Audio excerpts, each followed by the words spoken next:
What's going on, everybody? Good morning. Good morning. It is, well, depending on where you are in the world, of course. It is Thursday, March the 2nd, 2023, 11:08 a.m. Eastern Standard Time. My name's Dave McRae, coming to you live from the Voiceman Studios in Toronto, Canada. 1 week to go. 1 week to go. Scream 6. Well, technically it's 8 days to go, but I'm sure there's like midnight showings or Thursday night previews or whatever the hell it is. 1 week to go, Scream 6. Are you excited about it? Are you ready? I'm calling all the Scream fans out there in the world to let me know you are 1 week away. This might be your Halloween. This might be your Friday the 13th. This might be your Elm Street. Ooh, that's good. That's good. I like that. Let's do one more time. I like that track. That's good. All the Scream fans around the world, this is episode 205 of McRae Live. And I just thought I would check in, see how you guys and gals are doing, and whether you're excited about Scream. And what do you feel about it? Are you nervous? Are you cautiously optimistic? Are you trepidatious? How you feeling? 1 week to go. Who do you think Ghostface is going to be? What direction do you think they're going to go in? Let's have a discussion today about it. Let's talk about it. 1 week to go for Scream 6. 1 week to go. Yes. Scream.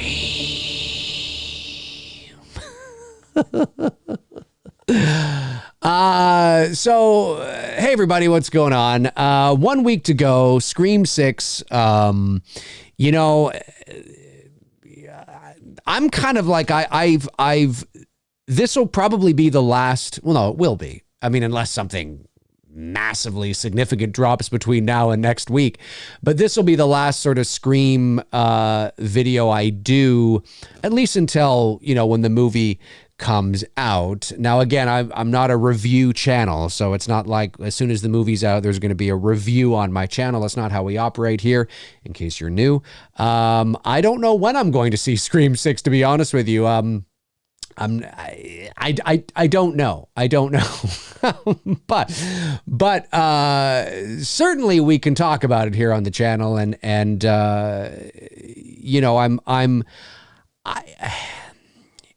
here's the thing. In the coverage I've been doing of Scream 6 up to this point, I've been talking a lot about sort of what I hope they do as a casual Scream fan, what I want to see. Now, when I say I'm a casual Scream fan, I really mean that. I like the first movie. I always have. But I could take or leave all the sequels, really. But I say that not because I think the sequels are shit, but just because I'm not as emotionally invested into the franchise as some of you might be. But I'll be the first to say that, mind you, there's only been 5 sequels. But Scream has yet to have their Halloween Resurrection, has yet to have their Rob Zombie's Halloween 2, has yet to have their Halloween 5. Could Scream 6 be it? Well, it might be. I don't know. But it's going to be interesting to see where it goes. But I, as a casual Scream fan, I've wanted them to, I've said things like, I would love it if, and I understand that not everybody's on board with this, but I would love it if the killer was not Stu, but was like the offspring of Stu, like how, Billy had a daughter, maybe Stu had a son, but Billy's daughter she's struggling with those sort of like, those kind of dark tendencies, but at the moment she's the good guy, right? But Stu's son is the bad guy, like play with that dark and light, very sort of, I know it sounds very Star Warsy, but listen, those themes in storytelling were not created by Star Wars. They were just used by Star Wars, and probably is the most famous example of it. But certainly those themes existed all throughout literature and and storytelling. And I thought that might be interesting, an interesting way to go. Again, if it's done really well and it feels organic and not shoehorned in, it could be very effective and quite interesting. But then I thought, okay, well, say they don't go that route. What if we don't know who the Ghostface killer is? That's something they've never done before, right? Every Scream movie has a beginning, a middle, and an end. Every movie does, but I mean, in the sense of that the stories are wrapped up. Every Scream movie is its own story. Now, they are connected to a broader universe, but it's not like, it's not like there are unresolved issues and questions necessarily at the end of every Scream movie that carries over into the next one in terms of the killer and the motivations and all that kind of stuff. No, every Scream movie ends with the killer being revealed, right? There's the Scooby-Doo moment. And then, the killer proceeds to take 10 minutes and explain why they're so evil. You know what I mean? But that's not, that's not a Scream trope. That's a movie trope where, you see it at the end of action movies. You see it at the end of all movies, right? Where, the evil killer will all of a sudden take 10 minutes to explain why they're so evil and why you suck. Where if they didn't take that 10 minutes, then maybe they'd have won. But in that 10 minutes, the good guys figure out how to get out of the rope or, how to get out of the, wherever they are, or figure out a clue of how to defeat them. You know what I mean? Fuck God, killers out there. Stop taking 10 minutes to explain why you're so evil. But anyway, we've never had an instance where, Ghostface, where we don't know who it is. And I posted a video just a little while ago, a week or so ago, I guess it was, talking about how I would love that. Now, I know it deviates from the Scream sort of formula a little bit. A lot. But that doesn't mean the rest of the movie can't be Scream, but I would love it. I would love it if at the end of the movie, Ghostface wins. And what I mean by that, like I said in the other stream or the other video that I posted about a week ago, I said, not win in the sense of that, they are, that everybody's dead, but that they are in complete control, right? They've won. So maybe Tara and Sam do survive. Maybe they're the only ones that survive. And so, it's the sisters that are left, right? But they're down and out, they're defeated. And that's interesting to me. That's interesting to me. I'll be honest with you.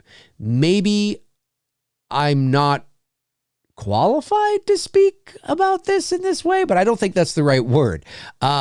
Maybe it just doesn't bother me as much. Maybe if you're a hardcore Scream fan, although ironically, you'd think if you were a hardcore Scream fan, you'd agree with me. But I look at this and I go, as a casual Scream fan, I'm like, is this just going to be a Scream movie in New York where we actually are introduced to who the killers are and then at the end it's revealed? Now, I'm not saying that, again, I have to give, we have to give Radio Silence the benefit of the doubt, right? I mean, it's a 2-hour Scream movie. So there's a lot of twists and turns and things they could introduce in terms of plot beats and story points and all that really make it interesting moving forward. Even if at the end of the movie, it is revealed who the Ghostface killers are and it ends up being, I don't know, Kirby and I don't know, whoever, right? Okay. But that doesn't mean that there weren't other things that were introduced that really kind of make us go, ooh, this is interesting, to where they're going to go. I just think it would be so cool if Ghostface wasn't revealed. Now, again, it has to make sense. It has to be properly motivated. You can't just do that for the sake of doing it, right? You have to know where you're going. You have to know the trajectory and the direction for which you're going. You have to. So you have to know, even though the audience doesn't know who the killer is, and even though the characters in the movie may not know who the killer is, the writers and the directors have to know who the killer is, right? We have to know where it's going. But that's interesting to me. As a casual Scream fan, that's interesting. So you'll notice that pattern in a lot of, I haven't done a lot, but in the few, 3 or 4, 5 maybe, Scream videos and streams I've done over the last couple of months, I've been really sort of focusing on that. Like what can they do that's different, but still preserving the DNA of what a Scream movie is? Because I think that's important as well. I just don't want to see a Scream movie set in New York, but everything else is pretty pedestrian. It's pretty Scream. Now, and again, maybe if you're a huge Scream fan, you want that. You just want that. But I don't. I don't mean completely 180ing, the whole thing and turning it into a movie it isn't, but taking some calculated risks that are properly motivated, that feel organic, that breathe new life into, ooh, this is interesting. Do you know what I mean? Now, this came out, I think it was yesterday. A lot of sites carried it, but I just happened to pick this up from Joe Blow. But says Scream 6 featurette hypes up the most ruthless Ghostface. I think that's a bit of hyperbole. Although it is true. If you watch the featurette, which is only like a minute, obviously the actors are, and I'm not saying that they're lying, but they're doing what actors do, and what marketing does to help promote a movie. The slasher sequel Scream 6 is set to reach theaters on March 10th, and a lot of the marketing for this movie has focused on the idea that the Ghostface killer in this Scream is unlike any Ghostface we've ever seen before. The latest promo to talk about how different Scream 6 Ghostface is showed up online today, that was yesterday, and it's a featurette that promises this is the most ruthless Ghostface of the franchise. You can hear all about it in the embed at the bottom of this article. And that just goes on to talk about Scream. So it's in here. Like I said, it's not very long. But yeah, it's one of those things where, that kind of thing is starting to get out there now, right? Ghostface, Scream, ruthless killer, all that kind of stuff. And, yeah, I'm starting to get the impression, and maybe I'm wrong, but I'm starting to get the impression that that they're not going to take any big risks in terms of how Scream 6, I could be wrong. This is just how I feel based on what I'm seeing now. I'm getting the impression that they're likely not to take any big risks or interesting risks, with the end of the movie. Although I could be wrong. But this just sounds to me that, yeah, this will be a more ruthless Ghostface. So maybe he's not tripping over air and tripping over couches. He seems more intense, and the kills are bloodier, and the kills are more intense. So yeah, you may get the impression, oh, this Ghostface is more, violent, more, yeah, okay. But what does that mean in the bigger picture, right? If the movie just ends the same, and Scooby-Doo, we're revealed, oh, it's Bob and John, and then they take 10 minutes to go, listen here, Sam, you might have moved to New York, but you're not, and we go on, and they take 10 minutes to explain why they're so evil, and then they fight back, and they die, and then the movie ends, and that's it. Okay. I just hope that the ruthlessness of the Ghostface killer is connected to the bigger picture, right? It's not just an instance where, and again, I'm not saying that they haven't done this. I mean, they are professionals. Not that means anything, it should, but I'm just saying, I would like to think that Radio Silence and the writers have thought all about this, right? Have thought all about this. That it's not just that, basically what I'm trying to say is that I hope the ruthlessness of this Ghostface, or Ghostfaces, whoever, is not just a example of the personality of the individual involved, right? So it just so happens that this Ghostface is just tougher, is just meaner, is just got bigger biceps. You know what I mean? Jogs 6 days a week. Like, I mean, you know, where it's just circumstance, right? Whereas, you know, there's never been one like me, you know, there's never been one like me before, Gail, you know, and in other words, it just means that he's just a tougher dude, you know, or she, you know what I mean? They're just tougher, right? Okay, yeah, that's one way to, you know, whereas when you look at Stu from the original Scream, you know, he's a bit of a, you know, he's a bit of aloof, you know, he's that kind of, it's not hard to imagine him tripping over couches, right? You know, and so, or what I'm hoping is that it's not just a tougher Ghostface in terms of just who this individual is or who they are, but it connects to the larger theme and the trajectory of where you're going. You know what I mean? There's which raises the stakes, right? It's a bigger picture thing, right? It's a bigger picture thing. There's a bigger picture reason why. Now, a lot of fans might want to say, well, yeah, because it's Stu. No. Stu is dead. Because here's what you have to ask yourself too.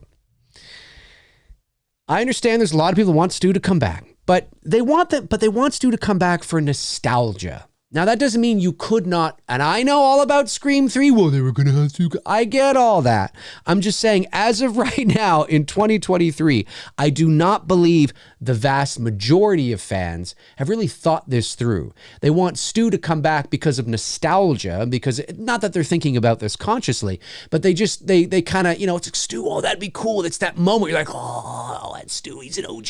Oh. You know, they're not necessarily thinking about, does this make sense? You know, is this the right thing to do? Is there logic, you know, behind this? Of course, it's Hollywood, and I guess that doesn't matter. I hope it's not, and I don't think it is, and I hope he never comes back because it just devalues his, you know, his death. But yeah, I that's kind of, those are my thoughts, right? You know, I'm just kind of thinking about it and thinking, yeah, I hope that there's never been one like me before, Gail, you know, is not just because he jogs 6 days a week and has got, you know, 24-inch pythons like Hogan in 86. I mean, I hope there's more to it than that, you know, that there's a bigger picture connection.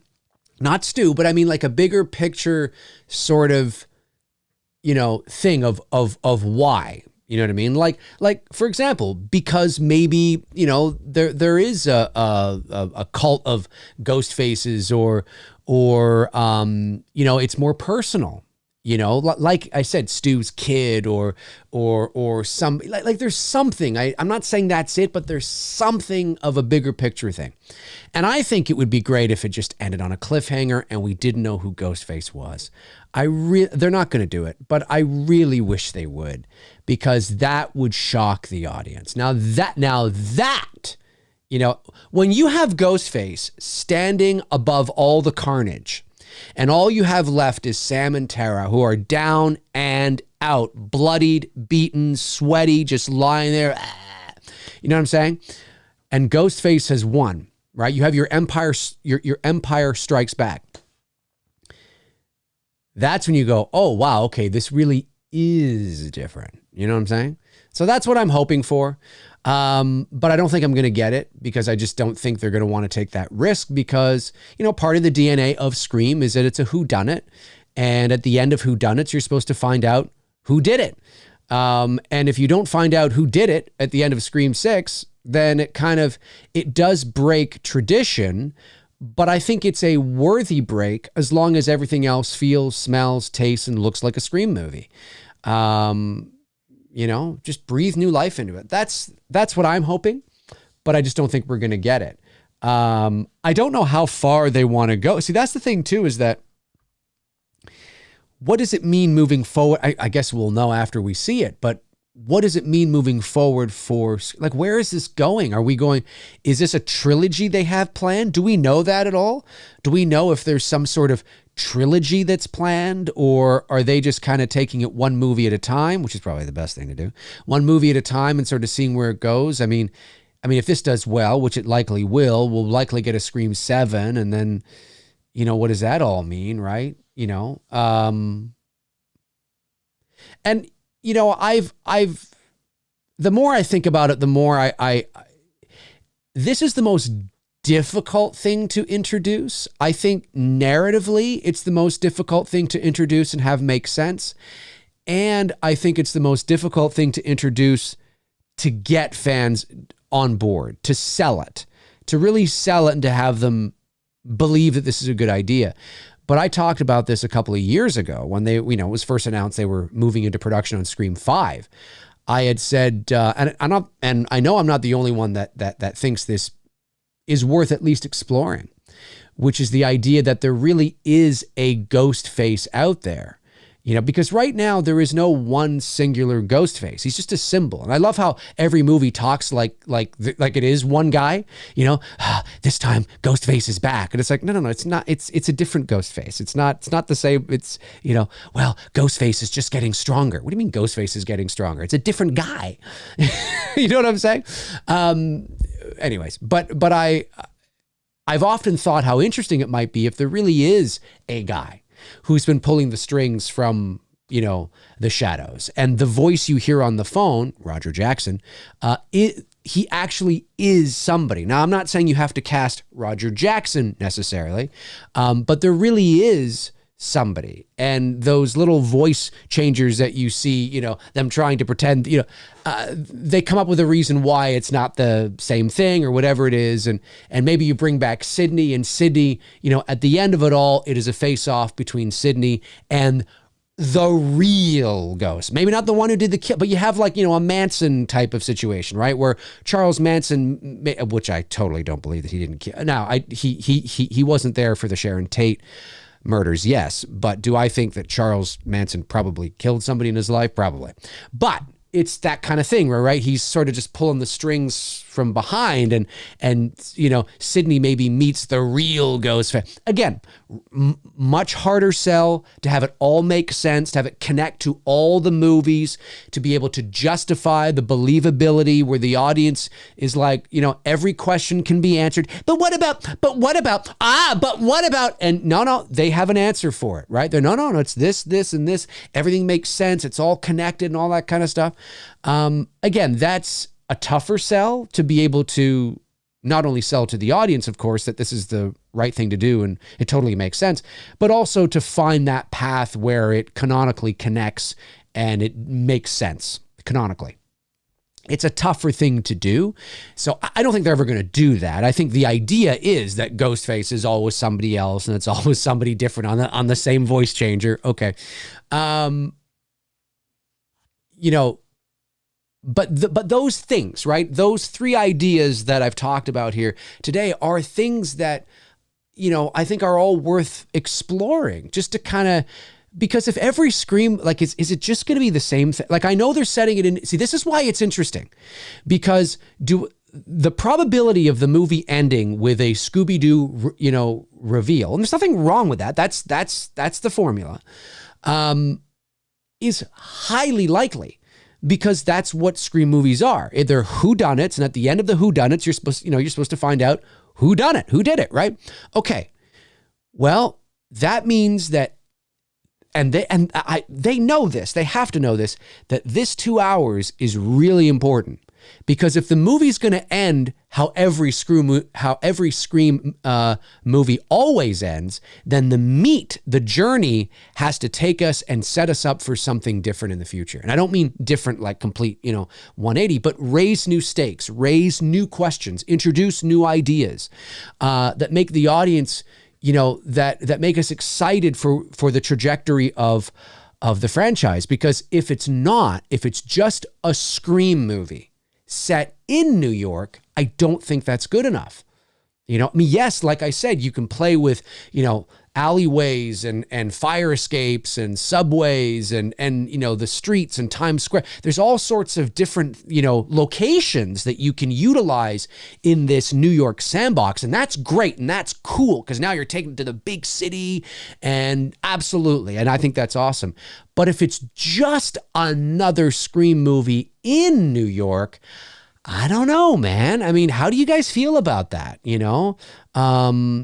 again, you don't just make arbitrary decisions for the sake of it just to be different. They have to be properly motivated, like I always say, calculated and whatnot. That doesn't mean you're going to agree with it. But, there's a difference between making decisions or writing stories that are avant-garde or making arbitrary choices for the sake of being different, and then stories that make choices that are properly motivated, that make sense. That doesn't mean you're going to agree with it. See, that's an important distinction that I need to make. Just because something is properly motivated doesn't mean you're going to like it. When I say properly motivated, I mean within the confines of the story, the characters are making decisions that I believe those characters would make. Right? In those circumstances, the story is moving in a trajectory that makes sense to, or the characters are moving in a trajectory that makes sense to the story.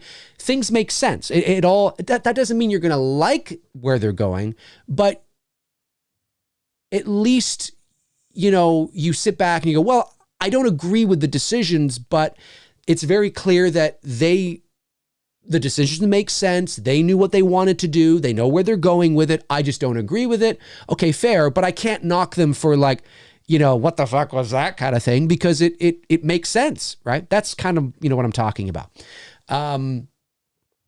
So yeah, there's lots of different avenues that you can go and different sort of ideas that you can take. And we're 1 week out, and I don't know, Scream fans all around the world, comment below and let me know your thoughts, of where you would like Scream to go. What do you want Scream 6 to be? And don't let me influence you, right? If you think like me, well then great, then let me know your thoughts, right? But if you don't, and you have your own ideas or your own thoughts, which I hope you do, of course, comment below and let me know. I mean, if you're just like, no, like I hear what you're saying, Dave, but you know what? I just want a fucking good Scream movie in New York. That's all I care about. Well, okay, cool. For somebody like me to keep interest, I'm kind of like, it needs to, do you know what I mean? Because it's just the same thing over and over again, which is pretty much every Halloween, Friday the 13th, and Elm Street movie. And maybe that's why I'm getting to my, the stage in my 40s where I'm like, get off my lawn. I think I'm like 30 years too early. I should be in my 70s when that's happening, but interesting stuff. So Scream fans around the world, if you're in the chat room right now, let's chat about this, man. Let's chat about this and see what you guys are saying. So a couple of super chats did come in. Hang on a sec. Was it 2 super chats that came in, or were there? I thought there might have been 3. Let me just double check.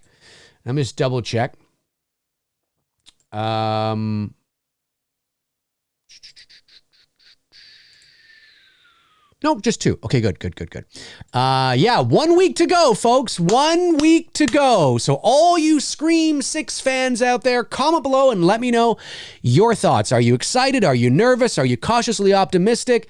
You've been following me, of course. Maybe you haven't, but I'm sure some of you have, in terms of, what I feel about Scream 6 and what I'm hoping to see, specifically sort of the ending and how it sets up Scream 7. I've been sort of recapping sort of my thoughts here today on what I've been talking about over the last number of weeks in regards to Scream. Comment below and let me know your thoughts. 1 week to go, folks. 1 week to go. I know there are Scream fans out there that are just really excited. So let me know. Let me know your thoughts. All right. ZC Kroll sends in $10. Thank you, ZC. Says, I'm expecting Scream 6 to be an adequately made movie. Nothing mind-blowing. Probably a B+, which is all I can ask. Really? It's all you ask? It's all you ask? All you can ask is a B+? You don't want an A- or an A or an A+? It's all you can ask. It's just a B+. No, I'm just kidding. Nothing wrong with B+. 5 was a nice, safe return to form. I think the franchise in good hands with Paramount. Yeah, look. I mean, 5 was. Yes, I've said this many times I'll quickly say it again because I think it's relevant. Yeah, look, they made Scream 5 in the way that they did. It was, the Force Awakens of Scream. It was Ghostbusters Afterlife of Scream. It was safe. But it needed to be that because Wes Craven was dead and Wes had done the first 4 films, and it was sacrilegious for a lot of people to even think about doing another Scream movie without Wes. Can they do it? What's going to happen? Oh my God. There was a lot of, skepticism and, dare I even say, cynicism around it. So they played it safe. They delivered. Now, they did introduce some interesting new things, but they played it safe and made a safe, familiar Scream movie. And I think they needed to do that to prove that, hey, Wes may not be here, but we got this, right? Now they move on, and it's always that second one that's the real teller, right? It's always the second one, because look what happened with The Last Jedi. You know what I'm saying? What is Ghostbusters Afterlife? The second part, right? Part 2, which they're going to be shooting soon. What's that one going to be like, right? What is Scream 6 going to be like? Now that they've earned all your trust again and they've gotten you back on board, what is this going to be like? Are they going to go too far where they lose you again? Or are they going to go the right distance where they keep you? And do you know what I'm saying? Like that, what is this going to be like? I don't know. I'm right there with you though. I'm right there with you. I don't know, but I'm hoping it's good. Obviously we all do. I just hope there's that moment where we go, oh, okay. Shit just got real. Things got interesting. That's what I'm hoping for. Josh McKenna sends in a very generous super chat of $19.99. Thank you, Josh, and says, in order for a film to become canon, what needs to happen? I become obsessed with It's Me, Billy, and in my eyes, it's official. Has there ever been a rare instance where a fan film becomes official? In my opinion, it already has. Well, thanks, Josh. I appreciate that. You're not the only one that has said that, which is really cool. No, fan films are not officially canon because the filmmakers that create fan films do not own the intellectual property. So in order for a fan film or a tribute film, as I like to call sort of certain level of fan films that are professionally made, they would need to be, either bought by the rights holders and somehow made official, or placed on a Blu-ray as official, sort of connected officially to the broader, bigger picture and things like that. But yeah, that doesn't happen. That rarely happens, if ever,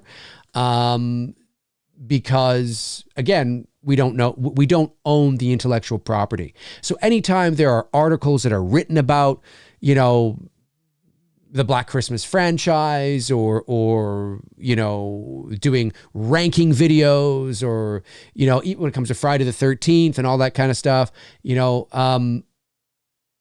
very rarely will they be included in anything official, because they are not official, right? They are unofficial. They are not official.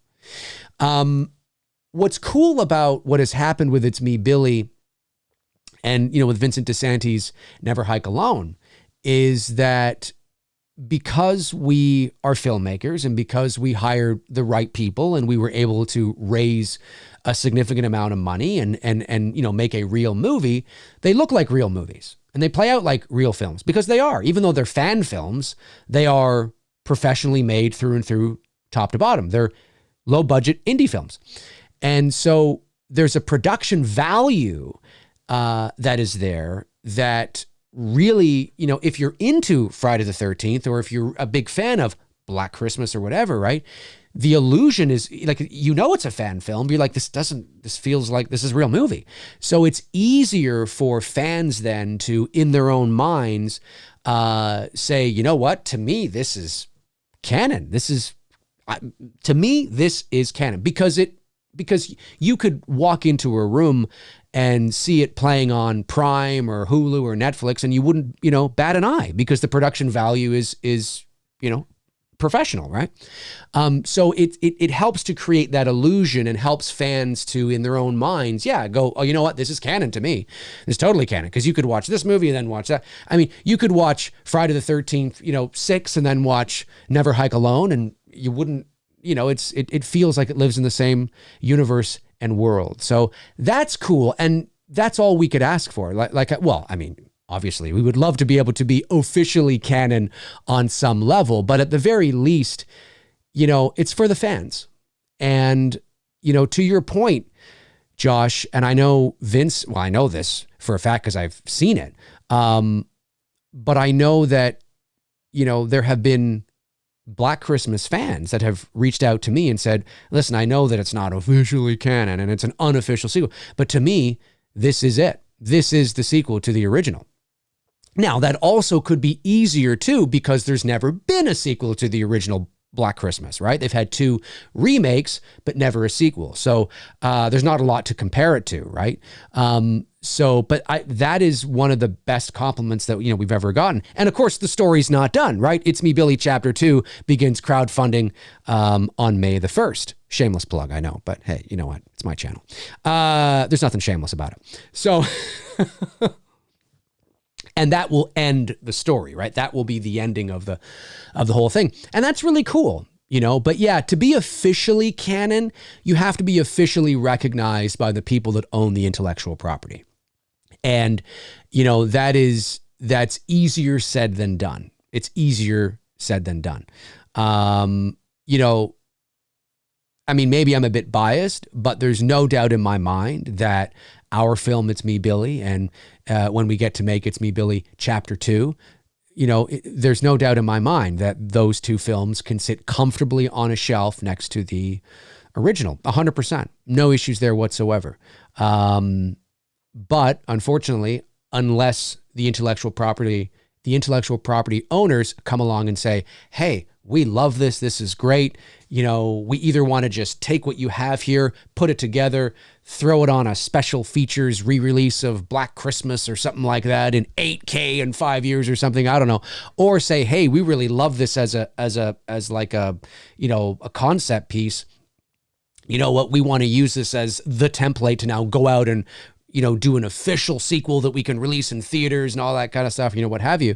Then It's Me, Billy will always remain unofficial, unfortunately.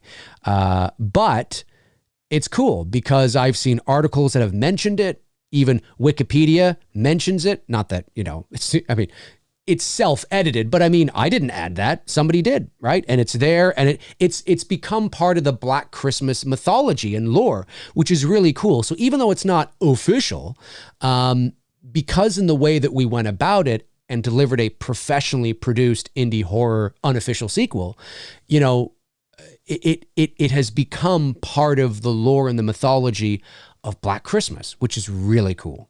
Really, really cool. So, and we're hoping, of course, that Chapter 2 will only help to continue that and bring closure to the story, because obviously it ends on a cliffhanger and we want to show you what happens next. So, that's kind of how it works there, Josh. But you know what? If you consider it canon, you're not alone. A lot of people do, which is amazing and really cool. And we're truly humbled by that. I think that's awesome, man. I think that's awesome. I'm so glad that you like it. I'm so glad that you do. All right. Let me see. Other super chats? I don't think so. Just 2 so far. I'm not missing any, right? It was just 2 that came in. Just want to make sure I'm not missing. Look over here. Yes, I think it was just 2. Okay. Just want to make sure I'm not missing anything. Ryan Kinney says, I don't think Kirby is the killer. I think her detective partner is. Could be, or maybe he and Kirby is. I don't know. Could be. It'll be interesting to see. Jonathan Ball says, one I have to rewatch is Urban Legends. Thought the first one was great. It's been 19 years or so since I've seen it. Yeah, Urban Legends. Of course, that came out right at the end of the 90s when there was that big sort of Scream or slasher subgenre resurgence with Scream, I Know What You Did Last Summer, I Still Know What You Did Last Summer, Halloween H2O, Urban Legends, The Faculty. There was this big kind of horror surge at the end of the 90s. I like Urban Legend. Is it Urban Legend or Urban Legends? I think it's Urban Legend, isn't it? I don't think it's Urban Legends. Urban Legend. It's Urban Legend. Yeah, 1998, Urban Legend, singular. Great film. Winter Rose 4444 says, I hope Gail and Kirby are safe. It would be kind of cruel to bring back Kirby just to kill her off. I hope if Gail is hurt, it turns out to be a fake out death, a la Dewey 1 and 2. Well, Winter Rose, I could not disagree with you more. Could not disagree with you more. Again, it all comes down to the writing. Right? It all comes down to the writing. You can reintroduce a character only to kill them off as long as it feels, I know you guys hate, I know this guy keeps saying this, but it's true. This is part of the problem, right? As long as it's properly motivated, right? As long as it makes sense, right? The stakes can be really high. What I don't want are fake out deaths. I don't want fake out deaths. I'm tired of fake out deaths. People need to die and they need to commit to it. And I believe that audiences will be perfectly fine with it and are A-okay with it. Even if legacy characters die, as long as it's not shoehorned in, it makes sense for the character. It makes sense. The stakes are high. It's emotional, right? They don't go out like they go out in some sort of fashion that is respectful to their character. So in other words, Gail doesn't die by walking down the street and tripping over a rock and bumping her head. You know what I'm saying? Not that. She goes out in some sort of fashion that is respectful to the character. And I think as long as you do that, I think audiences will accept it. I think that's why, and I've mentioned this in the past, and I know I'm might be in the minority here. I'm not sure. But when you talk about The Force Awakens and how Han Solo died, and yes, we can say that, Harrison Ford wanted Han Solo to die because he hated Han Solo. That's not why he wanted him to die. It's not that at all. If you and listen, I would know because I'm a huge Harrison Ford fan. Harrison Ford has said countless times that he wanted Han Solo to die, not because he hated Han Solo or that he hated Star Wars, but because as an actor, he looked at the character and he says, he thought in his mind, I don't think there's anything more this character can bring, like that we can find out about this character, right? He's not a layered, complex character. As of The Empire Strikes Back, we kind of know who he is. And Ford recommended to Lucas, say that maybe to bring some weight, right? Some stakes, because he's a fan favorite. Despite the fact that he's not, this complex three-dimensional character, he's a fan favorite. And maybe to bring some weight and some stakes to, to the film, maybe we should kill him. I just want to let you know that I'm open to that. I'm okay with that. If you want to do that, I'm okay with it. That's what he said years and years ago.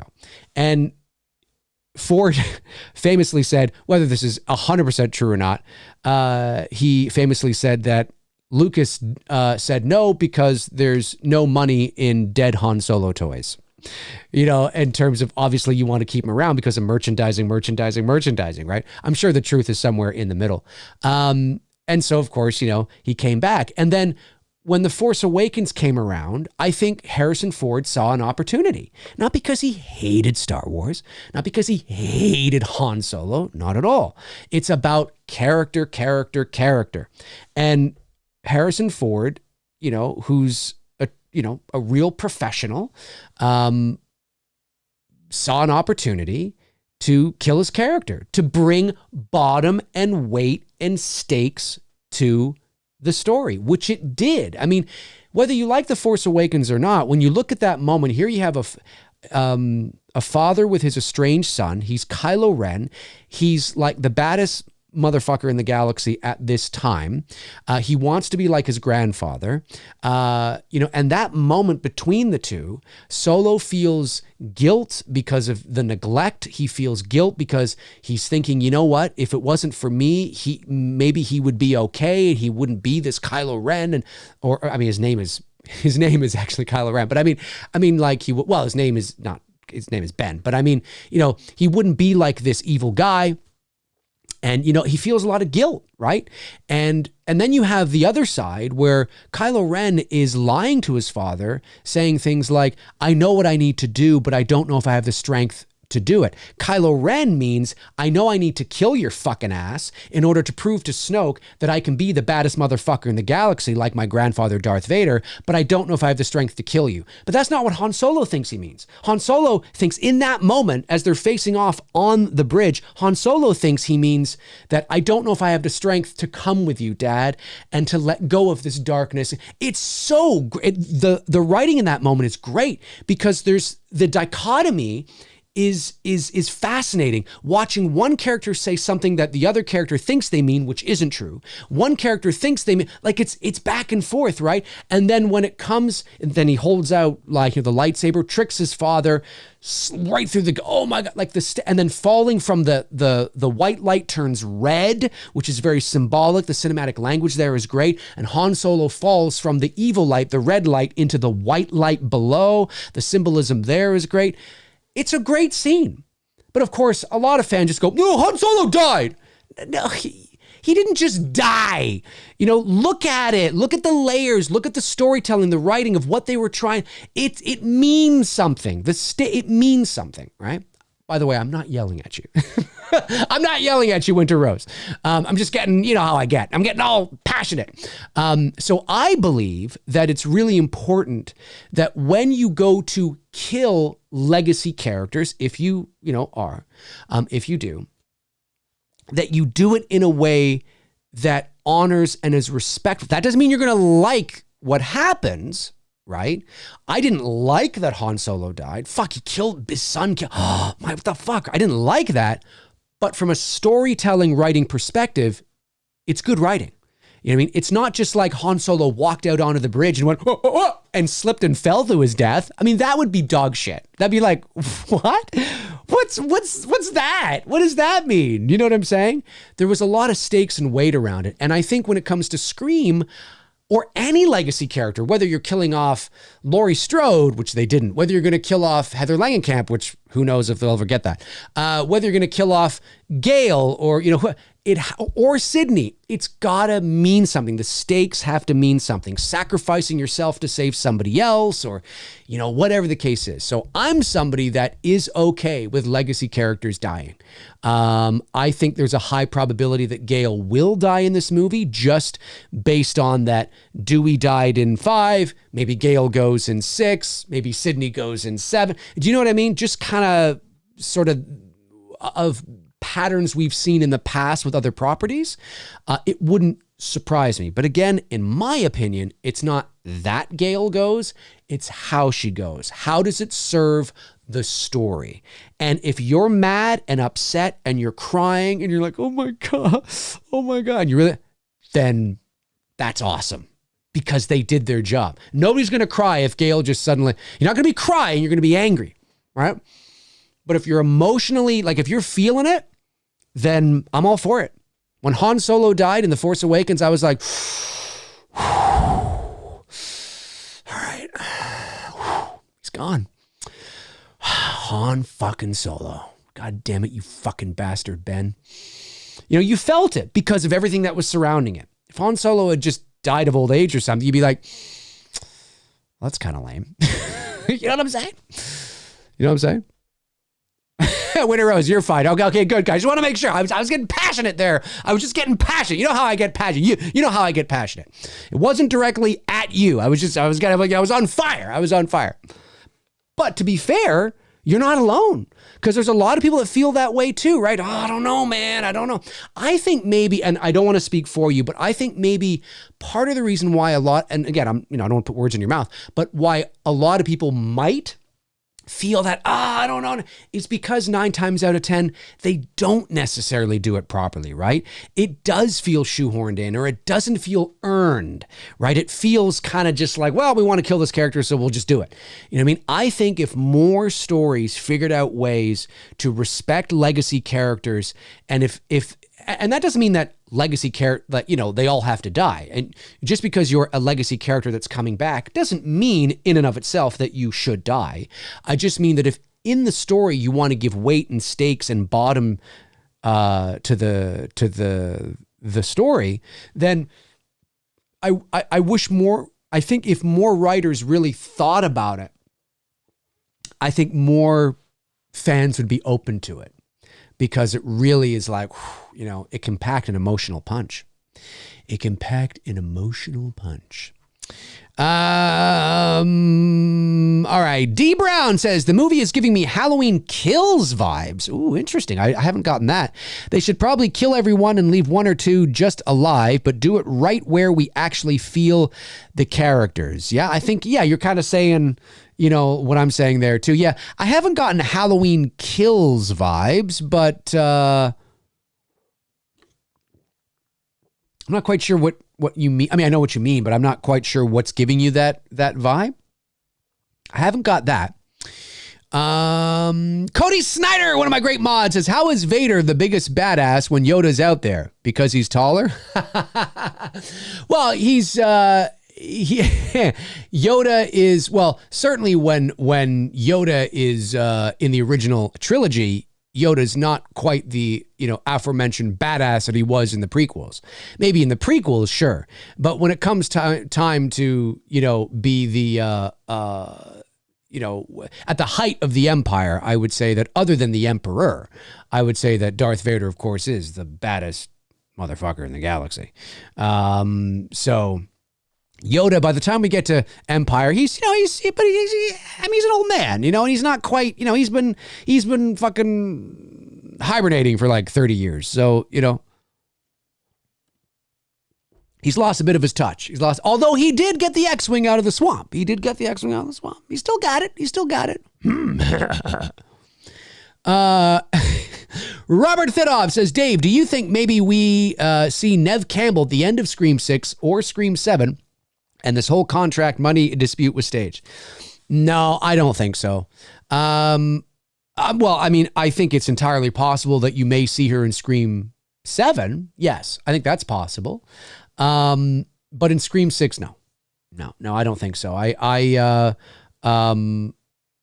think that is fans just thinking that they do this kind of thing. Look, is it always, of course it's possible. Of course it's always possible that at the end of Scream 6, off comes the basket. Oh, it's fucking Nev Campbell faking it or whatever. It's always possible. I don't think that's going to happen. I think the probability is, let's put it this way. I would not place any serious bets on it. Okay. Now, if you have massively deep pockets, why not? You know, I'm going to put $1,000 on a, $10,000 on a bet that, you know, that Sydney's going to be in Scream. Sure. Why not? Actually, I'd more encourage you to, you know, donate that to the It's Me Billy 2 campaign, really, at the end of the day. But no, I mean, the probability is low. She's not in Scream 6.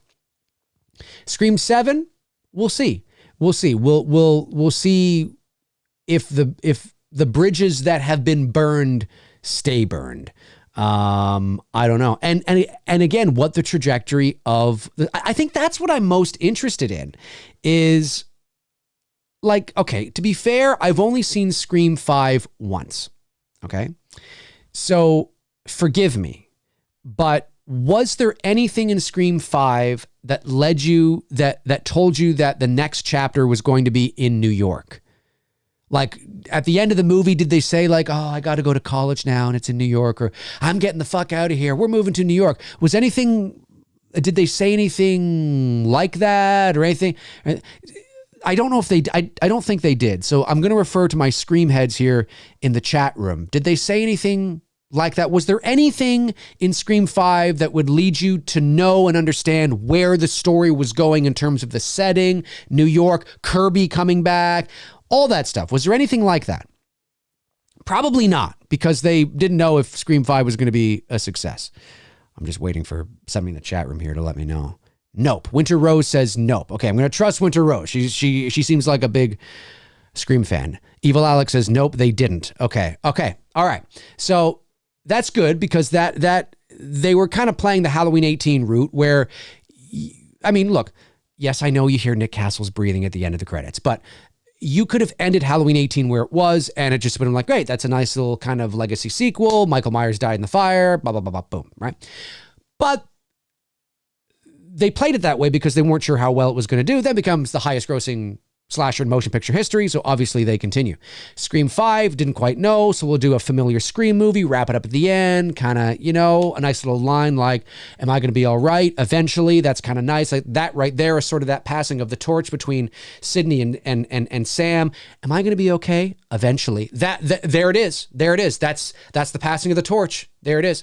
You know, and you end it, and it's kind of a nice legacy sequel. And if it bombed at the box office or didn't do that well, you know, it hasn't ruined anything. So is Scream 6 going to be like that? Right? Is Scream 6 going to, did I say 5, 6, 5, you know, I meant 5. But is Scream 6 going to be like that? Where it just kind of wraps up. Do you know what I mean? Like, so I'm very curious to see, now that they've got fans back on board, what story beats, what plot points.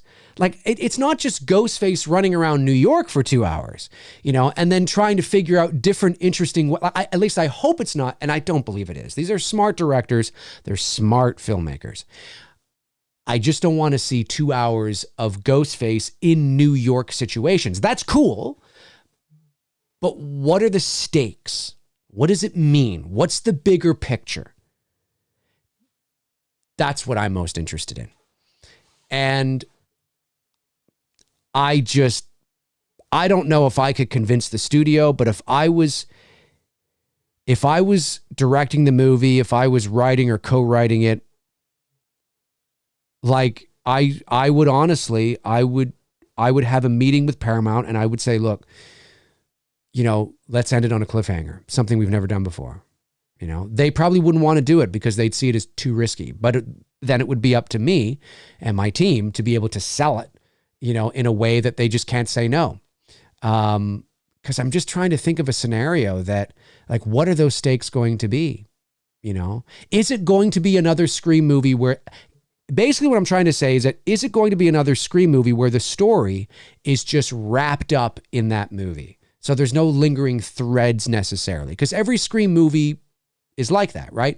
At the end of the movie, we find out who the killer or killers are. We find out what their motivations are. We find out why they're doing what they're doing. We find out how they're connected to, you know, whoever they're trying to kill. We find all that out, which again is fine because it's the formula. It's a whodunit. I get it. But what if we don't do that? You know what I mean? Yeah. Oh man. I'm telling you, as a casual Scream fan, if I watched that movie and it ended on a cliffhanger where we didn't know who the Ghostface, you know, killers were, the mask didn't come off, it's just Ghostface standing, like, it's about to happen, but it doesn't happen. It's like, oh, fuck, because something happens where you know what I mean? And Ghostface is just standing over Sam and Tara, and Sam and Tara are like defeated there, and he just takes the knife and he wipes the blood off or whatever, and it's just Ghostface looking down upon them, cuts to black, roll credits, like, whoa! Oh! And it's the kind of where you're not, oh, come on. I don't mean that, because everything, you know, was building and leading up to that moment where you're like, it's a good it's fuck. You know, it's not, oh, come on. Not like that. That would get me going, ooh, interesting. Okay. You know, we'll see though. We'll see. We shall see. Robin Ryan says, hi, I'm excited about the movie. If there's a shrine, then clearly it's someone from the original movie. Not necessarily. I would remove the clearly out of your statement.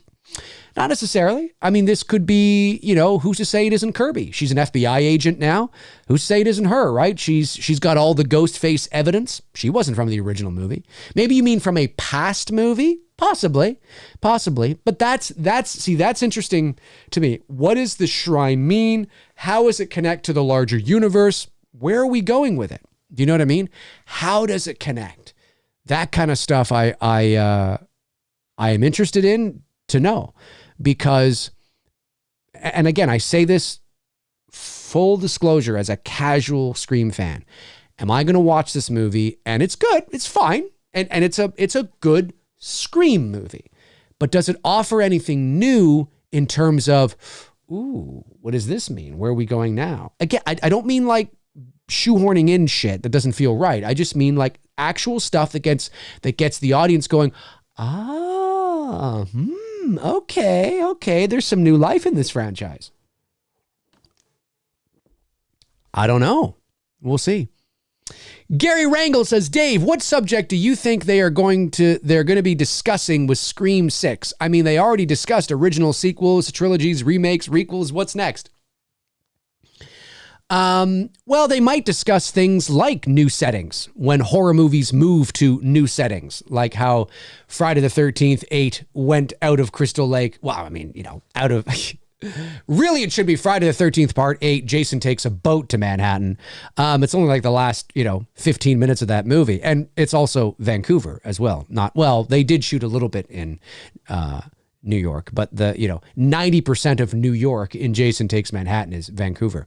But maybe they're going to play on that. Are there other horror films that change, other horror franchises that change settings to breathe new life? Even if there isn't, because I don't think it's a very common thing.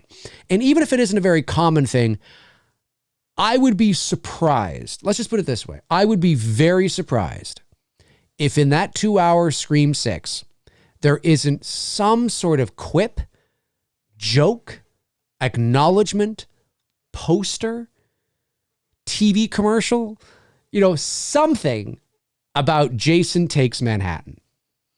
I would be very surprised. Now it can't be too on the nose, or it might be too distracting, and you don't want to also communicate to the audience that because Jason Takes Manhattan is not a beloved movie, you also don't want to communicate to the audience that you think your movie is Jason Takes Manhattan either. So it also wouldn't surprise me if there was no acknowledgement of it, but maybe maybe there's just a situation where they, they kind of quip about that. Maybe, I don't know. Found footage movies, maybe. I don't know. I have no idea. Or maybe they don't. Maybe they don't because, or maybe they just talk about, they did talk about, requels, which is what a, reboot, requel, which is what 5 was, but there's also, sequels to the requels. And so maybe they're going to, hey, now, they're going to talk about that. I don't know. What sort of meta approach are they going to take in Scream 6? Not sure. It'll be interesting though. Gary Rangel follows up with, Dave, although yes, Nev Campbell is not in the movie, but if the killer gets away in the end and there is a possibility of post-credits with a phone ringing Sydney's phone. Well, they could do that, but they don't need Nev Campbell for that. They could just have her phone ringing, sure. But would they want to be locked into that? What if Nev Campbell doesn't come back? We have to remember, folks, that sometimes it's hard for fans to remember this. And again, I speak generally, okay?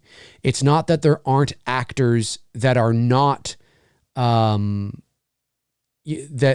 don't feel, it's not that there aren't actors that don't feel nostalgic for, the roles that made them famous or the roles that took them to the next level or whatever the case is. It's not that there isn't a warmth or affection that some actors don't feel for certain things. But generally speaking, it's always important to remember that this is a job. And generally speaking, actors do not feel nearly, if anything, close to the emotional, nostalgic attachment to their films that you do.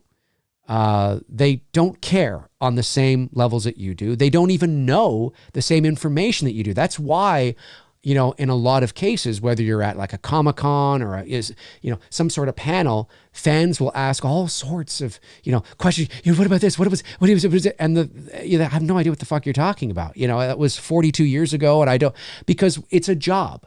And once they do the job, they move on. And sometimes they're fortunate enough to be contractually obligated or locked into a series of jobs in that franchise. And it's not that they don't have an appreciation for where they came from and a respect, and they're very thankful for the roles that they did. But generally, I'm sure there's somebody out there that is just as crazy about it, but generally speaking, it's not the same level.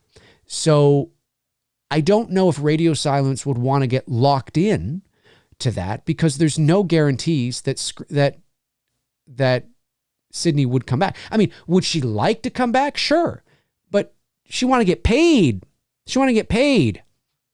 She want to get paid, and paid a lot, because she recognizes her worth. I'm the face of the franchise. I'm the Laurie Strode of Scream. I'm an OG final girl.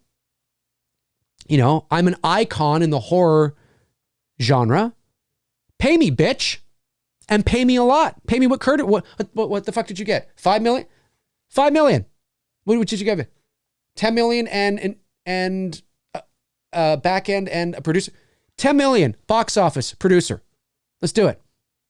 I'm not saying that's what she asked for. I'm just saying that we have to understand this is a business, right? And as much as she feels appreciative of the fans and appreciative of everything that came before, if she ain't gonna get paid, she will not and does not want to get paid in nostalgia, right?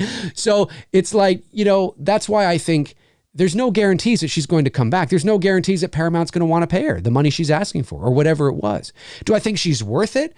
Well, at face value, sure, but I don't know what the offer was. I don't know how much she was asking for. I don't know. We may, if we were privy to that information, we may look at it and go, oh, Jesus. Okay, Nev, babe, love you. But yeah, this is too much. By all measure, it might be too much, right? We don't know. We have no idea, right? We have no idea. And it may not have been, it may have been perfectly fair. It may have been perfectly fair, right? We don't know. But I don't think you'd want to get locked in to a Sydney, unless you already know that Sydney is definitely coming back. It's been signed on the dotted line. Nev Campbell is happy with, the pay. She's going to come. Sure. Okay. Well, sure. Right. But you've got to know where you're going. You can't do that. This isn't a fan film, right? You can't, at least I wouldn't advise doing that if you have no idea whether she's going to return or not, because that alone is not going to work. She might see that and go, well, that's great. Now fucking pay me. Right? That's what it's about. This is show business. Pay me. Oh, well, we just thought maybe you'd be really on board. No, I'm a professional actor. Pay me. And pay me more than what you paid me last time. And pay me this much because I'm Nev fucking Campbell.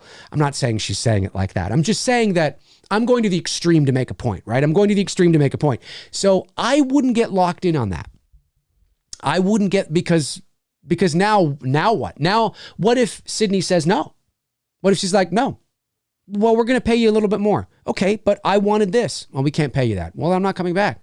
Yeah, but we have this thing at the end credits. It's your phone, and we want to tell you it's your phone. I don't care. That's your problem, not mine. Pay me. You know what I mean? So I don't think you're going to see that unless they already know. They already know something. But so it would not surprise me if there was no end credit scene or anything to. Now, will Sydney be mentioned in Scream 6? Sure. Yeah, I think it would be weird if she wasn't. Should we call her? Or maybe they try to call her, but they get her voicemail and they leave a message, but they don't hear back. Or maybe it gets disconnected, or maybe they don't know how to get in touch with her because she moved and her family live somewhere else. Now, it would be surprising if Sydney isn't mentioned, but I don't think she will be mentioned in a way that locks them into some sort of story point, because they just don't know what's going to happen with her. So sometimes it can be hard for fans to, and again, I'm speaking generally, right? To remember that, actors don't care about this the same way we do. They don't, it's not personal. It's a job. They're not watching the movies. They're not analyzing the movies. They're not watching these shows. Well, sometimes they might watch this kind of a show if, the movie just comes out, but they're in it on a different level. Do you know what I mean? And it's just, it's the way it goes. It's the way it goes.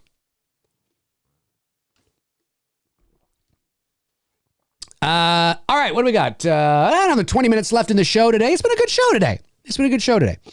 Liam says the reason that no strings from the previous movies like TV shows are connected to a killer is why I don't really see the power of Ghostface being a different person with new motive every time. I haven't seen the Scream TV show, so unfortunately, Liam, I can't speak to that. Or unless you're talking about TV shows in general. I'm not somebody that watches a lot of the TV shows based on movies and Marvelous. I have no idea, but I'll take your word for it. Harry Hagen says, Dave, I've seen a lot of people in comment sections and on YouTube videos that they wanted Stu, what's his last name? Is it Macker? Is that how you say his last name? Stu Macker? Something like that, right? Wouldn't it be in the studio's best interest to give the people what they want? No.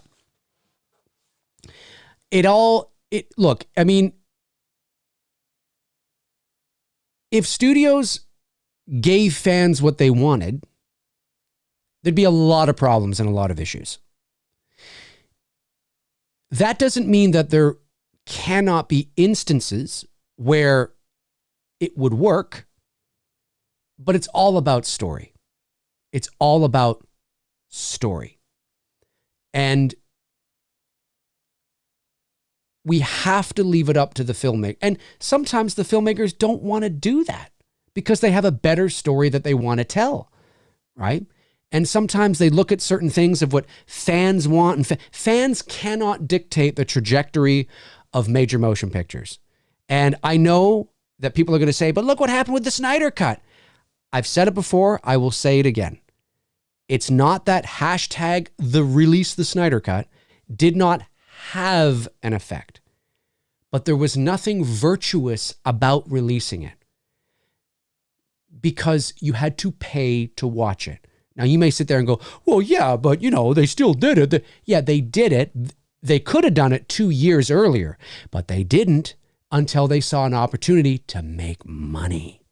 There was nothing virtuous about it, despite what the head of Warner Brothers said at the time. Oh, we're listening to the fuck you. No, you weren't. Stop it. This is show business. And when they were getting ready to launch HBO Max, they thought, you know what we could do?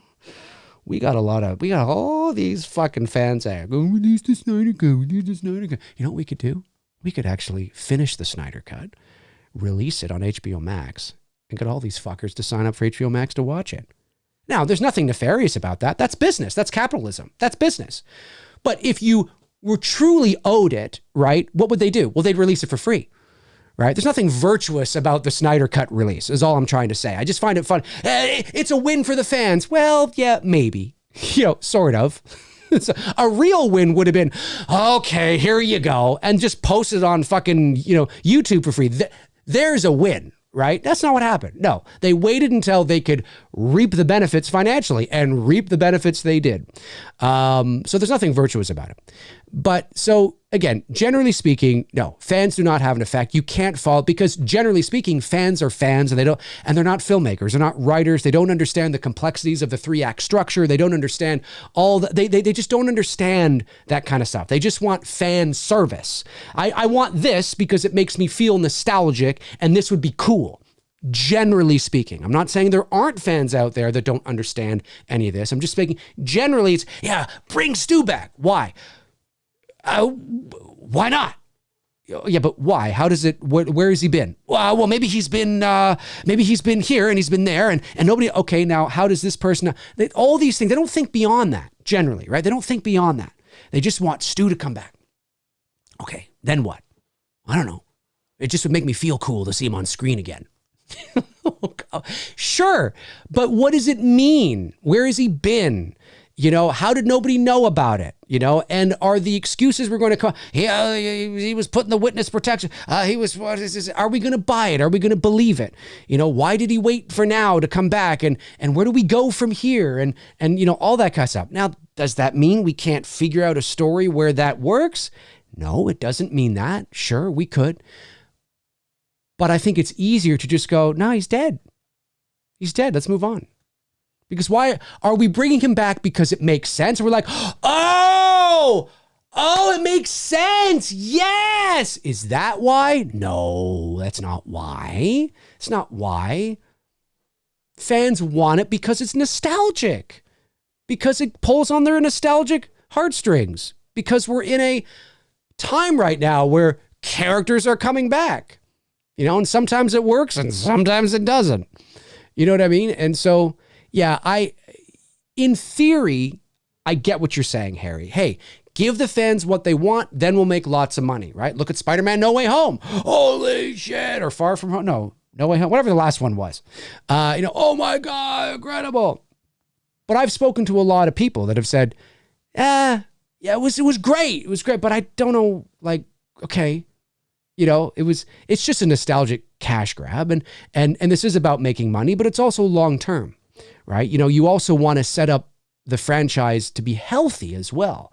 You don't want to shoehorn in fan service for the sake of fan service to make, yes, you'll make lots of money, but then what? Then where do you go? You might peak too soon. And then it's like a drug, like an incredible high. Woo! And then you crash because you don't know where to go. You know what I mean? It's like, what do we do now? I don't know. Stu's back. Yeah. Now what? I don't know. Now what do we do with Stu?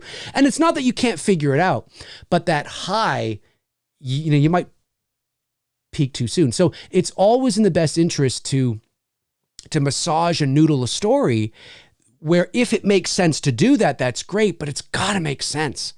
Everything's got to be motivated, and I just don't think that they necessarily can figure that out in that way with Stu. Because I've yet to hear a compelling reason to bring Stu back other than, well, he was going to come back in Scream 3, but and he didn't.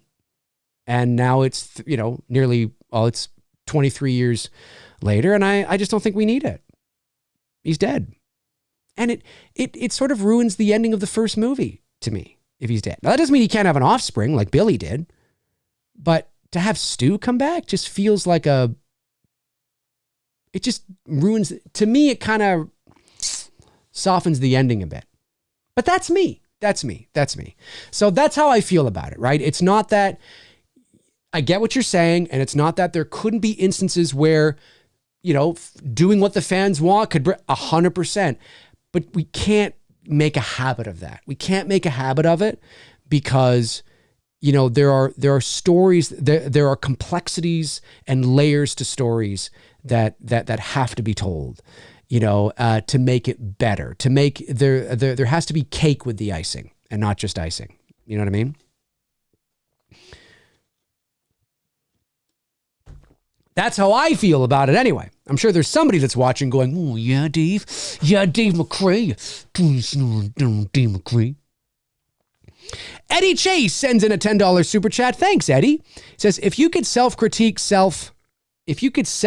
critique self as filmmaker, what are ways you can improve? You collaborative with actors, bounce ideas off, or are you Kubrickian with vision and scripts takes? Can't wait for Billy too. Thank you, Eddie. I appreciate that. That's a great question. I would say that I have a very, no, I think, okay, let's start with my positives. I'm a very good communicator. So I think I can communicate my ideas effectively to the actors and to the crew. But I think, okay, so that's a positive. A negative might be that I can get tunnel vision sometimes and really get locked in. But this is nothing new. I mean, a lot of filmmakers are like this because they're very passionate about their ideas and their vision. And I can get sort of locked into, I can get emotionally attached to this one thing, even though, you know, there might be a couple of ways we might have to go about it. So I think to be able to kind of be open to other ideas of how to do something, I think I could be better at in terms of that. But I also don't, it's a good question, Eddie, but I also don't have the level of experience yet to know what that is. You know, as a voice actor, I could tell you, right? Even as an actor, I could tell you. As a filmmaker, I'm still new, right? I mean, you know, like I've said many times, I know I've made little Halloween fun shorts on my channel, but those are not professional productions. I've only made one, you know, as I like to say, real movie in my life, right? Soon to be two, where it's professional through and through, right? From, you know, development, pre-production, production, post-production, hiring crew, actors, you know, locations and equipment and the whole thing, you know, right from the beginning, right from to what we're shooting on all the way through. I've only made one movie and it was a wonderful experience. But I think I need to make more to be able to figure out what that is. Off the top of my head, like I said, I think I'm a good communicator. And I think that's what makes Bruce and I a really good team as well, is that he's a very effective communicator as well. And we've known each other for, you know, over 30 years. So there's a bond and a mutual respect that we're just always in line. And a lot of the actors and crew who worked with us on Billy would say that, you know, it's like we finish each other's sentences. It's like we're a married couple. You know what I mean? We're just, but that's just the history of the relationship. We just know each other's thoughts and feelings, and that's a strength. But for me, I can't speak for Bruce. For me, I think it would be maybe sometimes I get a little bit of tunnel vision maybe on certain ideas. But I don't even know if that's 100% true because I haven't made enough to figure that out. I'm still in my 40s. I'm finally in my 40s beginning to pursue the filmmaking side of my career, which is something I didn't do. I went to film school years ago, but of course fell into the voiceover side of the entertainment industry. So now I'm making a serious go at the filmmaking side, which is amazing. And I'm learning a lot and I'm meeting, you know, all sorts of different people, which is awesome. So I think I'm still too new to know 100% the contrast of what you're saying. You know, ask me again after I have a few more films under my belt, and then maybe I'll be able to kind of share that. But off the top of my head, those are two that you know, that I kind of know about myself a little bit. But yeah, good question though. And yes, Billy 2, Indiegogo campaign for It's Me Billy Chapter 2, May the 1st, folks. Mark your calendars. We can't do this without you. And like I say all the time, that's not hyperbole. That's a literal fact. We cannot do it without you. Without you guys, it's not possible. This is just as much your film and your ending and your conclusion as it is ours. You know, yeah, we're boots on the ground, but it's you guys that are helping to make it happen. May the 1st, folks. May the 1st. Kevin Lee sends in $4.99. Thanks, Kevin, and says, what's your opinion on ghost faces? The last Scream was the same old theme with the boyfriend being involved and a friend. Hope it's different this time. Well, Kevin, I don't know if you've been following sort of my videos on the channel, but I've said, and I've said here today, and I've said on videos, I want it to end on a cliffhanger. I want for the very first time in the history of Scream for it to end on a cliffhanger and not know who the Ghostface killer is, not know who it is, how he or she connects to the larger. For the first time, it ends on a cliffhanger where Ghostface wins. And when I say wins, I don't mean everybody dies. I just mean they are in complete control. They have the upper hand. And it's like, oh my God, that's what I want to see. I don't think they're going to do that, but that's what I would love to see. I would love to see something like that. I think that would be cool. That would be cool. Again, let me make it very clear. I'm not saying that fans don't matter, okay? And I'm not saying that fans cannot have an effect. That's not what I'm saying. What I'm saying is that we cannot start making movies all the time for just what the fans want, okay? That's what I'm talking about, all right? So every time they go to make a movie, they say, okay, okay, what do you want? No, because the filmmakers have to make the movies. And sometimes you're going to like the movie and sometimes you're not. And sometimes you're going to agree with the creative decision and sometimes you're not. That's why they're filmmakers. That's why they're storytellers. That's why they're in the positions they are, right? They are the filmmakers. They are the storytellers. They are the ones that get to make what they want to make. And sometimes what you want aligns with what they want. Right? And sometimes what you want doesn't align with what they want. But that's the beauty of art. And that's the beauty of seeing different interpretations and different perspectives. Not everybody liked It's Me, Billy. People who donated to It's Me, Billy, not everybody liked the final result. But that's because it maybe didn't align with what they wanted. But then that's the breaks. That's the reality, right? Because everybody wants different things. So even, and here's something that's very important that you have to remember. There might be a consensus of what fans want, but not all fans want that.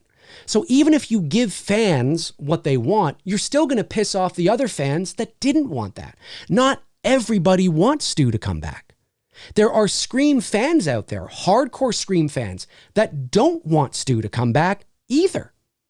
So again, where does it begin and where does it end, right? So all I'm saying is that it's not that fans don't have a sway or a voice. I'll say that. It's not that fans don't have a voice, but I think it's very important we understand that that voice can be loud and can be prominent and can be a suggestion.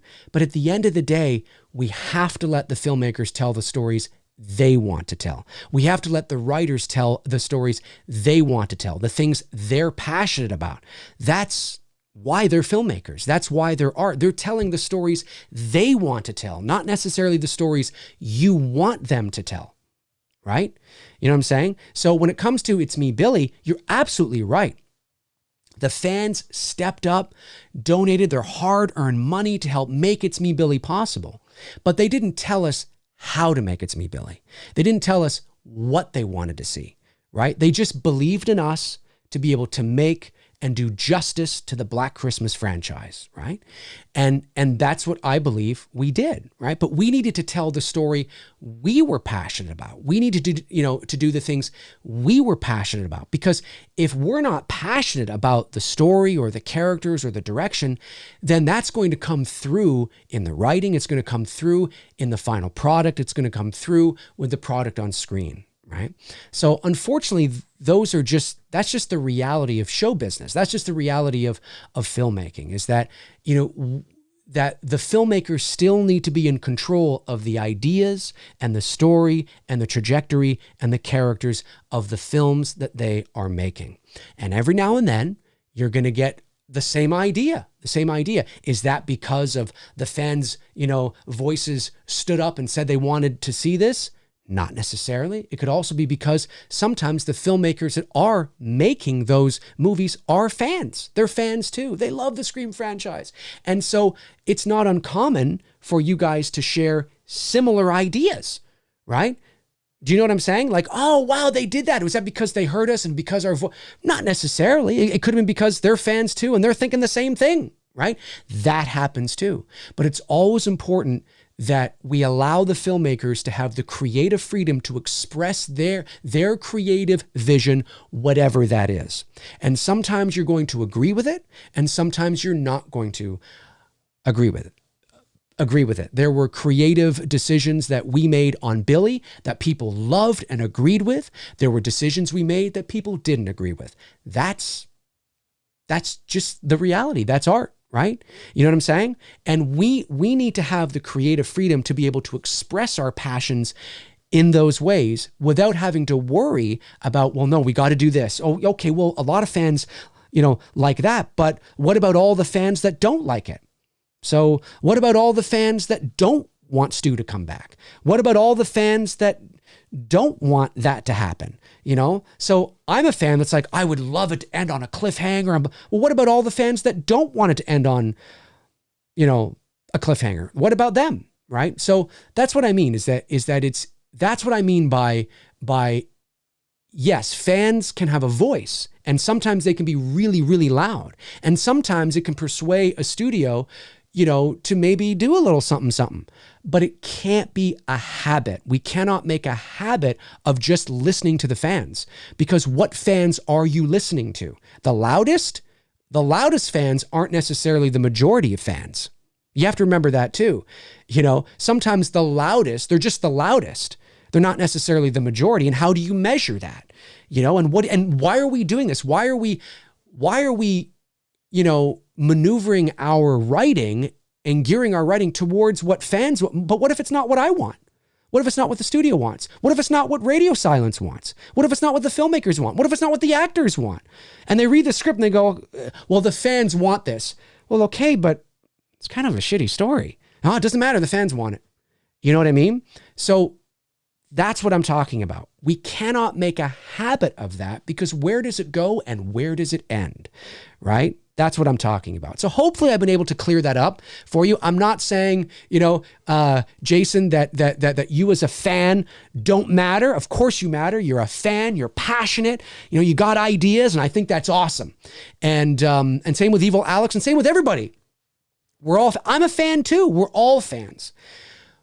But it's important we remember that. It's important we can offer suggestions. We can be loud and say, hey, maybe that might be kind of cool. Oh, God, I hope they do that. I hope they do that. But at the end of the day, they've got to do what they're passionate about. You know what I'm saying? It's very, very important. Very important. Because that's, that's self-expression. That's art. Then it's, and it will live and die based on, what it was passionate about, right? You know what I'm saying? So it's very important to remember that. Again, hopefully I've been able to clear that up, because Jason says, release the haircut. Release all the cuts, God damn it. Release all the cuts. Release them. Let's do it. Let's just release everything. Who fucking cares? That's a mishmash hodgepodge of everything. No, listen, I get it though, dude. Listen, I get it. I totally understand it. I'll end with this. I know there's a super chat there I have to answer to, but did I get that one? No, I did get that one. I will end with this. I'll say, dude, I get it. And let me say, because it's the internet, I hope I didn't come across as, condescending. That's not what I was trying to be at all. I'm just trying to let you know I get it. Like, I totally understand it. I'm a fan too, dude. I'm a fan too. And there's lots. Look how many times. Come on. If there's one, look at me. I'm on here talking about Halloween. They need to do this, and they should have done this, and they need to do that. They should have done that. Those are my ideas, right? They weren't necessarily David Gordon Green's ideas. I would never, and I mean this, I sincerely mean this, I would never want to live in a world where David Gordon Green had to do what I said he had to do. Are you kidding me? No way, man. I would never want to live in that world. I would never want to live in a world where, you know, filmmakers had to do what I want them to do. I would not want to live in that world. I want them to do what they want to do, do the story they're passionate about. Because like I said, sometimes it's going to be exactly what you wanted. And sometimes it'll be kind of what you want. And sometimes it won't be anything like what you wanted. But it's the integrity of the whole thing, right? It's the principle, right? So yeah, I can come on here and go, you know what? I wish they would have done that. You know, the closet scene in Halloween 18, where Vicky goes to the closet, she's trying to close it, she opens up and there he is. How many times have you heard me say, you know what? If I was doing it, I probably would have had a thing where maybe instead of the light already being on, I would have the light off. She would have gone to the closet, opened up the closet, tried to turn on the light, but it doesn't work. So she turns around, her back is now to the closet, facing Julian, and she says, do your parents have like an extra light bulb around or something? Seems like, you know, the light's out. And then behind her, we see his mask slowly emerge from the darkness. And, you know, Julian's like, holy shit. And then she turns around and she's attacked. That's what I would have done. Now, there's a lot of people that really like that a lot better. But I'm sure there's some people out there that don't like that. Right? You know what I'm saying? But that's something that I would have done differently. But I would never have wanted to like force David Gordon Green to do that. That's not what he wanted to do. His idea was slam, slam, open. That's his idea. And it works. It works, right? You know what I mean? So it's just the principle. But I get it, dude. I totally get it. 100%. And you're right. There are Scream fans that could write a thesis about how it works and connects and things like that. But it's the principle of it. It's the principle of it. We cannot start doing that and taking fan pitches and ideas and just doing that, because not everybody agrees. Not all fans agree. Not all fans want the same thing. And we have to leave the artistic integrity up to the filmmakers. We have to do that. It's the principle. So hopefully that made that clear and you know, people kind of, you know, understand, but I get it. As a fan, I'm like, yeah, I fucking get it. Totally. Norris, 499 says, hey, Dave, do you ever see another decade in the future for horror that will compare to the 80s? No. That's long gone. Horror is continuing to evolve and continuing to change. But it depends on what we're measuring, right? Are you talking about the slasher subgenre? Maybe, but I doubt it, because in the 80s, the slasher subgenre was always B-movie, really. I mean, most slashers in the 80s are B-movie, C-movie, D-movie shit. And then you have those few that were able to get, you know, some distribution from a studio like Friday, Halloween, Elm Street, Chucky, and things like that. But they're the exception. Most slashers are B-movie in their nature. Most slasher films that are not, you know, called Halloween, you know, that don't have that big IP behind them. Most slasher films are,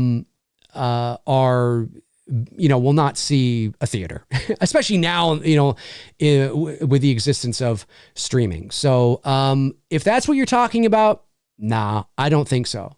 I don't think so. Anyway. All right, folks, listen, that's going to do it for me here on this episode. I went a bit over on this episode of McRae Live, but thank you to the super chat questions that came in today. All of you out there, all my viewers, you are amazing. I love you guys. Thank you for tuning in and watching. You guys are awesome. And to my mods, of course, Frank Riker, Tabitha Shore, Darren Sands, Chris Baber, Cody Snyder, and Andrew Stevens. Thank you for doing what you guys do.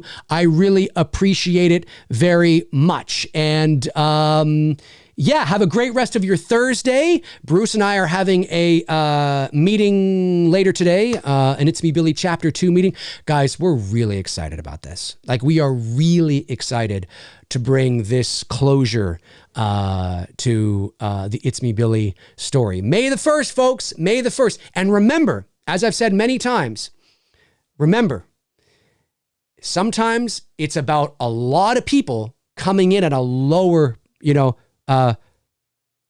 price point, right? It's not all about throwing long bombs and hitting those really, expensive perks. If you have deep pockets, if you can afford it, well, we're not going to say no. But at the end of the day, if 1,500 people bought a Blu-ray, that could be half our budget right there. You never know, right? You never know. So always keep that in mind. Always keep that in mind. But share, and share. When that Indiegogo campaign drops on May the 1st, share. Get the word out there. You guys are awesome. You guys made it happen. Again, that's not hyperbole. You guys made it happen. You guys helped crowdfund, or you did. You crowdfunded the campaign and made it happen, which was just totally cool. And we're really excited.